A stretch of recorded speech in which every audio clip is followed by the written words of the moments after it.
ಕಳೆದ ಹಲವು ವರ್ಷಗಳಿಂದ ನೆನೆಗುದ್ದಿಗೆ ಬಿದ್ದಿರುವ ಜಿಲ್ಲಾ ಪಂಚಾಯತ್, ತಾಲೂಕ್ ಪಂಚಾಯತ್ ಹಾಗೂ ಸ್ಥಳೀಯ ಸಂಸ್ಥೆಗಳ ಚುನಾವಣೆಗೆ ಕೊನೆಗೂ ಮುಹೂರ್ತ ಫಿಕ್ಸ್ ಆಗುವ ಲಕ್ಷಣಗಳು ಗೋಚರಿಸುತ್ತಿವೆ. ಮುಖ್ಯಮಂತ್ರಿ ಸಿದ್ದರಾಮಯ್ಯ ಅವರು ಈ ಬಗ್ಗೆ ಮಹತ್ವದ ಸುಳಿವು ನೀಡಿದ್ದು ಚುನಾವಣಾ ಆಕಾಂಕ್ಷಿಗಳಲ್ಲಿ ಹೊಸ ಸಂಚಲನ ಮೂಡಿಸಿದೆ.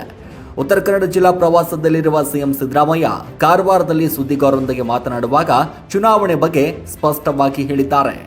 ಜೂನ್ ಅಂತ್ಯದೊಳಗೆ ಎಲೆಕ್ಷನ್. ಸ್ಥಳೀಯ ಸಂಸ್ಥೆಗಳ ಚುನಾವಣೆ ನಡೆಸಲು ಸರ್ಕಾರ ಸಿದ್ಧತೆಯನ್ನು ನಡೆಸಿದೆ.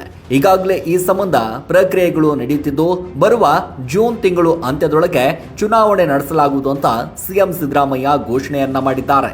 ಇನ್ನು ವಿಳಂಬಕ್ಕೆ ಕಾರಣ ಏನು ಅಂತ ಸಿಎಂ ಸಿದ್ದರಾಮಯ್ಯನವರು ಕೂಡ ಒಂದಿಷ್ಟು ಸ್ಪಷ್ಟವಾಗಿ ತಿಳಿಸಿದ್ದಾರೆ. ಮೀಸಲಾತಿ ಪಟ್ಟಿ ಗೊಂದಲ ಹಾಗೂ ಕ್ಷೇತ್ರ ಪುನರ್ ವಿಂಗಡಣೆ ವಿಷಯಗಳು ನ್ಯಾಯಾಲಯದ ಮೆಟ್ಟಿಲಲ್ಲಿ ಇರೋದ್ರಿಂದ ಚುನಾವಣೆ ವಿಳಂಬವಾಗಿದ್ದವು.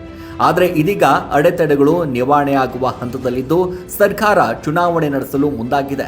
ಮೀಸಲಾತಿ ನಿಗದಿಪಡಿಸುವ ಪ್ರಕ್ರಿಯೆ ನಡೆಯುತ್ತಿದೆ.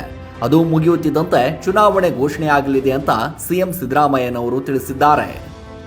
ಏನೋ ಆಕಾಂಕ್ಷಿಗಳಿಗೆ ಸಿಹಿ ಸುದ್ದಿ ಅಂತಾನೆ ಹೇಳ್ಬೋದು. ಗ್ರಾಮ ಮಟ್ಟದ ರಾಜಕಾರಣದಲ್ಲಿ ಸಕ್ರಿಯ ಆಗಿರುವಂತಹ ನಾಯಕರು ಕಳೆದ 2ರಿಂದ 3 ವರ್ಷಗಳಿಂದ ಚುನಾವಣೆ ಇಲ್ಲದೆ ಅಧಿಕಾರದಿಂದ ದೂರ ಉಳಿದಿದ್ರು.